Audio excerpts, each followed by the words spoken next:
Text 36. Avasya vadamscha bahun vadishyandi tavahitaha nindandastva samarthyam tado dukkadharam nukim. Meaning, Lord Krishna was astonished in the beginning at Arjuna's uncalled for plea for compassion, and he described his compassion as befitting the non-Aryans. He has proven his statements against Arjuna's so-called compassion. Text 37. हतो वा प्राप्स्यसि स्वर्गं जित्वा वा भोक्ष्यसि महीं तस्मादुत्तिष्ठ कौन्तेय युद्धाय कृतनिश्चयः. Meaning, even though there was no certainty of victory for Arjuna's side, he still had to fight. Even being killed there, he could be elevated into the heavenly planets. Text 38. सुखदुःखे समे कृत्वा लाभालाभौ जयाजयौ ततो युद्धाय युज्यस्व नैवं पापमवाप्स्यसि. Meaning, Sankhya means that which describes things in detail and the real nature of the soul, and yoga involves controlling the senses.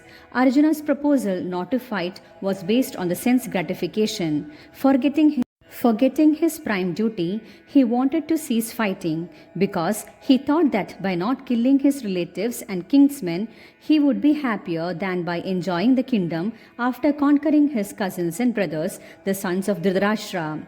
In both ways, the basic principle were for sense gratification. Happiness derived from conquering them and happiness derived by seeing kinsmen alive are both on the same basis of personal sense gratification, even at a sacrifice of wisdom and duty.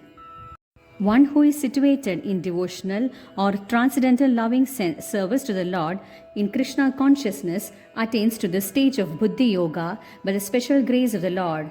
The Lord says that only to those who are always engaged in devotional service out of transcendental love does He award the pure knowledge of devotion in love. In that way, the devotee can reach Him easily in the ever blissful kingdom of God. Text 40. नेहो विक्रमनाशोऽस्ति प्रत्यवायो न विद्यते स्वल्पमप्यस्य धर्मस्य त्रायते महदो भयात्. Meaning, activity in Krishna consciousness or acting for the benefit of Krishna without expectation of sense gratification is the highest transcendental quality of work. Even a small beginning of such activity finds no impediment, nor can that small beginning be lost at any stage. Any work begun on the material plane has to be completed, otherwise the whole attempt becomes a failure. But any work begun in Krishna consciousness has a permanent effect even though not finished. The performer of such work is therefore not at a loss, even if his work in Krishna consciousness is incomplete. If someone gives up his occupational duties and work in Krishna conscious and then falls down on account of not completing his work, what loss is there on his part? And what can one gain if one performs his material activities perfectly? Material activities and their result end with the body, but work in Krishna conscious carries a person again to Krishna consciousness even after the loss of the body.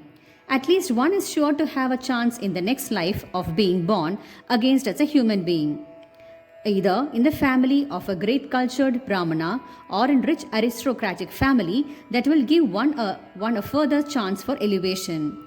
That is the unique quality of work done in the Krishna consciousness. Hare Krishna.